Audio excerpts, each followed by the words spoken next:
L'Arabie Saoudite et le Koweït ont de nouveau ouvert la voie à la présence militaire américaine dans le Golfe, et le régime iranien a perdu l'une des rares victoires politiques qu'il essayait encore de présenter comme un triomphe. En ce vendredi 8 mai 2026, ce revirement se retourne directement contre Téhéran. Après avoir bloqué l'accès à leur base et à leur espace aérien pour l'opération américaine dans le détroit d'Ormuz, les Saoudiens et les Koweïtiens ont levé leurs restrictions. Et Trump dispose désormais de plus de marge de manœuvre pour relancer le projet Liberté, avec des avions, des navires, des escortes et un soutien régional renforcé. Reuters a rapporté, citant le Wall Street Journal, que l'Arabie Saoudite et le Koweït ont levé les restrictions à l'accès militaire des États-Unis. Bien que Reuters elle-même ait souligné qu'elle n'a pas encore pu vérifier ce rapport de manière indépendante. Je vais tout te raconter dans un instant, mais pour l'instant, tu vas vouloir t'abonner à la chaîne pour rester bien informé, avec des informations en temps réel, avec une qualité journalistique inégalée, selon le standard de crédibilité de Milson Alves. La séquence a commencé par un choc au sein même de l'Alliance du Golfe. Donald Trump a lancé le projet Liberté pour rouvrir le détroit d'Ormuz et protéger les navires commerciaux, mais l'Arabie Saoudite a bloqué l'utilisation d'une partie de ses bases et de son espace aérien. Le Koweït s'est également aligné sur cette ligne restrictive. Cette décision a affaibli. L'opération américaine a d'abord été affaiblie car Washington manquait de couloirs aériens, de bases proches, de radars, de défense et de logistique pour escorter les navires dans une zone sous pression iranienne. Le Guardian a rapporté que la résistance saoudienne a directement touché la base Prince Sultan et a compliqué la mission américaine, justement parce que Riyad craignait une riposte iranienne contre ses propres intérêts. C'est pendant cet intervalle que Téhéran a tenté de transformer le blocage saoudi en victoire politique. Le régime iranien a vu l'hésitation du Golfe comme un signe que la pression contre Washington fonctionnait.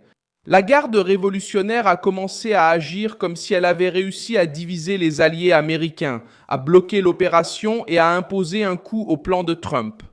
Pour l'Iran, c'était une aubaine diplomatique. Les États-Unis avaient des navires, de la force et un discours, mais ils rencontraient de la résistance chez leurs propres partenaires régionaux qu'ils devaient protéger. Mais cette lecture n'a pas duré longtemps. L'insistance de l'Iran à maintenir la tension sur la mer et l'échange d'attaques avec les forces américaines ont poussé l'Arabie Saoudite et le Koweït à reprendre une position plus ferme. Le tournant est venu lorsque les Saoudiens et les Koweïtiens ont rouvert la voie à Washington. Selon le rapport publié par le Wall Street Journal et repris par Reuters, les restrictions ont été levées après des contacts de haut niveau entre des responsables américains et saoudiens.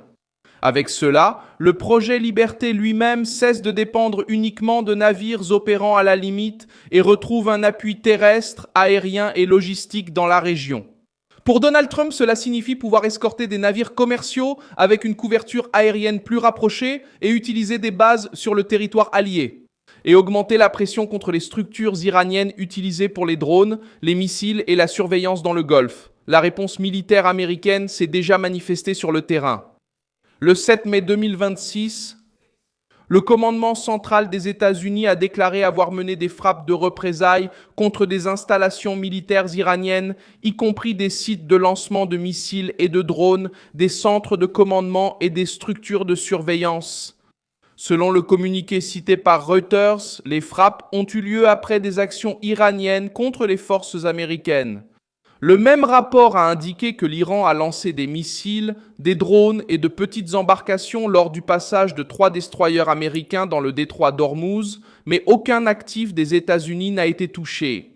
Le point le plus concret jusqu'à présent est que Washington affirme avoir frappé des structures militaires liées à l'opération iranienne dans le Golfe, tandis que Téhéran accuse les États-Unis d'avoir violé la trêve. L'Arabie Saoudite est importante par son poids géographique et militaire. La base Prince Sultan sur le territoire saoudien est un élément clé pour la présence des avions américains, des systèmes de défense aérienne et des opérations régionales.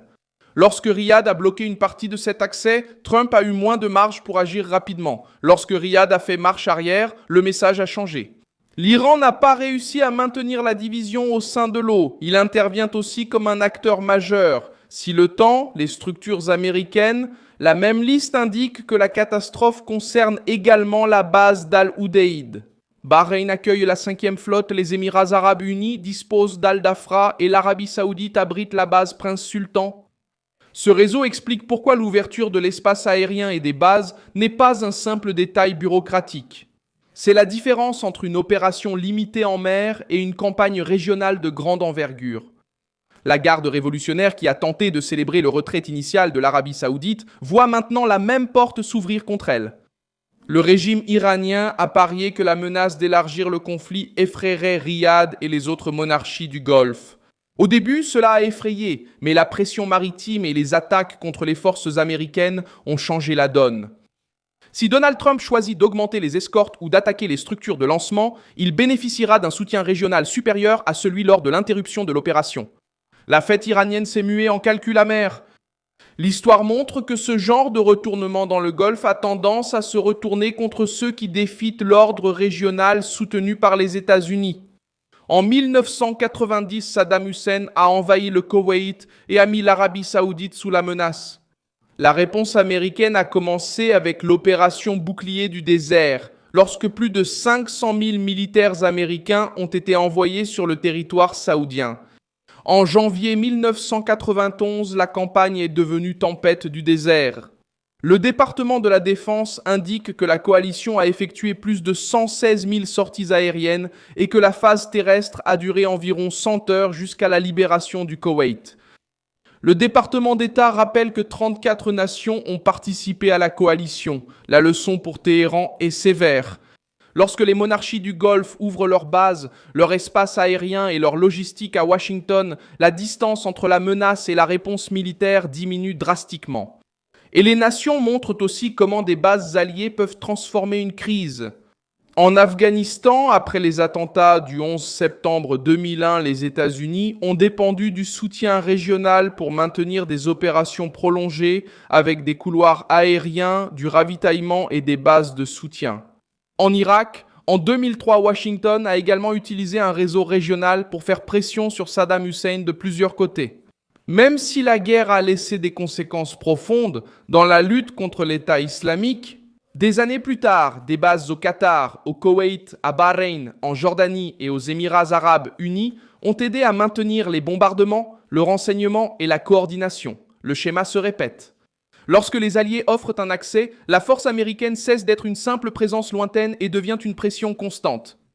C'est exactement ce que l'Iran voulait éviter dans le Golfe. Maintenant, ce qui se passe ensuite dépend de 3 mouvements. Le premier est la reprise des escortes de navires commerciaux dans le détroit d'Ormuz. Le deuxième est l'utilisation plus large des bases et de l'espace aérien en Arabie saoudite et au Koweït pour protéger ces routes. Le troisième est la réaction iranienne face à une présence américaine moins restreinte. Si Téhéran insiste, la garde révolutionnaire pourrait redevenir la cible d'attaques contre les infrastructures de drones, de missiles et de commandement.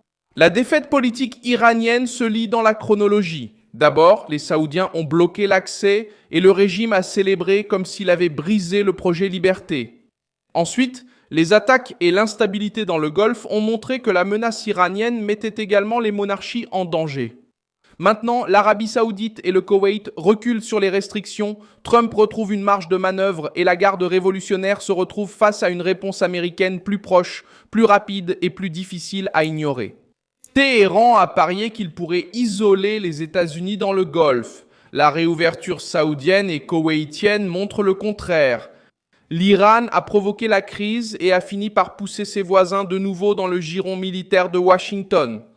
Je suis Milson Alves, internationaliste, et mon objectif est de vous tenir bien informés et de vous dire la vérité chaque jour. Les liens des actualités se trouvent dans la description de la vidéo. Laisse un like sur cette vidéo, abonne-toi à la chaîne et à la fin, jette un œil aux commentaires pour que tu sois encore plus impliqué dans la communauté Milson Alves.